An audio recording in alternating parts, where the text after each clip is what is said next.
Hello and welcome to Blender Bite Size. In this video I'll be showing you how to make this material procedurally in Blender. Feeling lazy? You can support this channel and skip the hard work by grabbing the blend file for this material from Gumroad for just £1. Feeling flush? Feel free to throw some of that coin my way using the coffee link in the description below the video. Okay, let's crack on with this material. I've already applied a basic principled BSDF to the ball shape, and I'm going to press Shift A to find and add a color ramp. That's going to get plugged into the base color. I'm then going to add a noise texture, and the color from that is going to get plugged into the factor of the color ramp. Now, before I make any changes, I'm actually going to add the rest of the nodes, and then we can basically make all the adjustments later on. Next thing that I'll add is a Musgrave texture. And the height from that is going to get plugged into the roughness on the main principled BSDF. I'll then add another noise texture.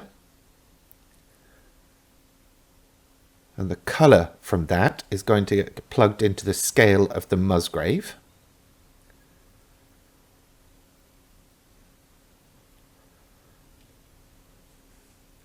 I then need to add a bump node.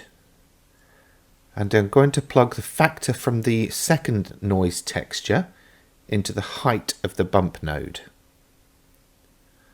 And that's then going to get plugged into the normal of the BSDF.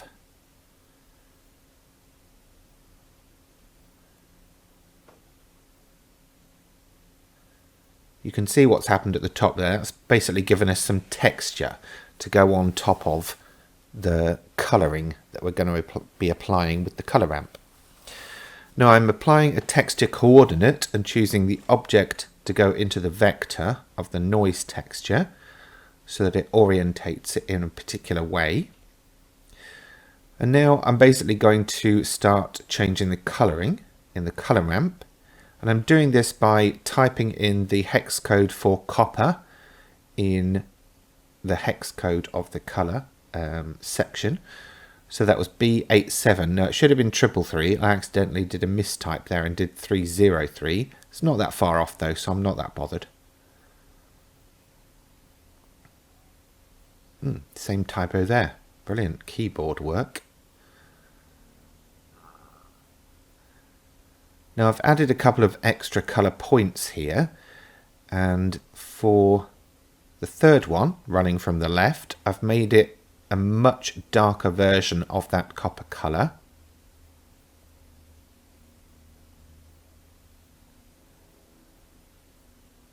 The second one is a slightly darker copper, and the first colour I may actually lighten a little bit more as well.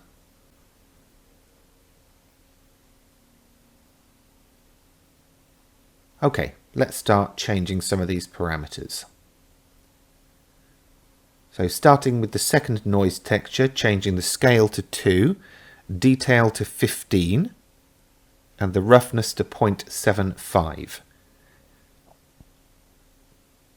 Musgrave texture, the detail is being cranked up to 15, dimension to 0, and the lacunarity to 2. In the bump node, the strength is going to 0.02. We just need a tiny bit of bump there. In the main principled BSDF, the metallic is going to 0.9. Anisotropic is going to 0.455, and the rotation 0.175. And then I'm going to add a clear coat of 0.15 and also increase the, oh no, I won't increase the roughness. I'm also going to change the index of refraction to 1.1, and that should just about do us. Obviously you can make changes to these depending on the scale of your project or the scale of the distressing that you want. But that's about it, so I'm going to chuck it through to render. I'm using Cycles render engine and I'm doing 1,000 passes. You can decrease this or increase this depending on the abilities of your system, but that's about it. Please remember to like and subscribe before you go today.